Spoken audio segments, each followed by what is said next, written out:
नमस्कार प्रणाम भैया। तो आप सबके पता हुई कि YouTube के बहुत ही अच्छी कलाकार एक मालती चौहान अब इस दुनिया में नहीं रही। उसको दुनिया से जाने के बाद उसका जो एक बच्चा है वो बहुत ही रो कर बुरा हाल है। वही देखकर मेरे मन में एक भाव आया है, वही भाव आप सबको सुना रहा हूँ इस गाने के माध्यम से। आप सब सुनिए और विचार करिए।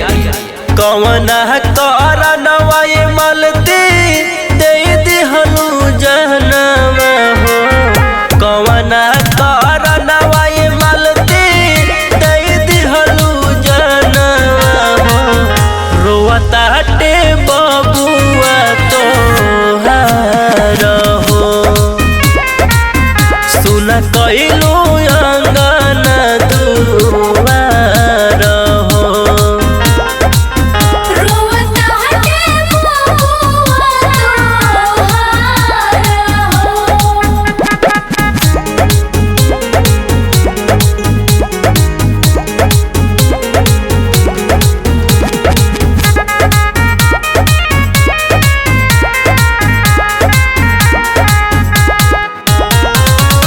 रहिया निहारत बाटे आंसू खूब ढारत बाटे, काहे देलू ओकरा के साजा हो। तोहरे बुलावत बाटे अमी अमी रटत बाटे, दिन रात हो पहर हो।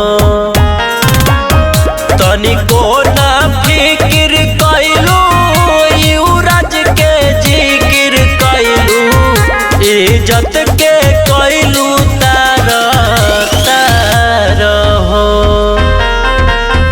रोवता टे बबुआ तोहार हो।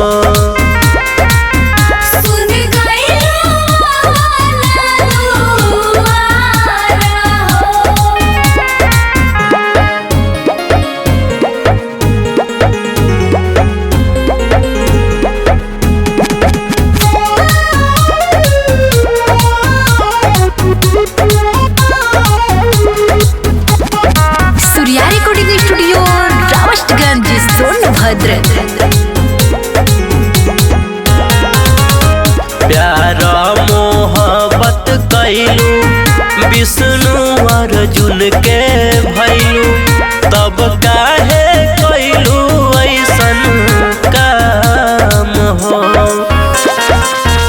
इज्जत लीलाम कइलू झूठे बदनाम भइलू, सबसे गइलू नाता काहे तोड़ हो। सूर्या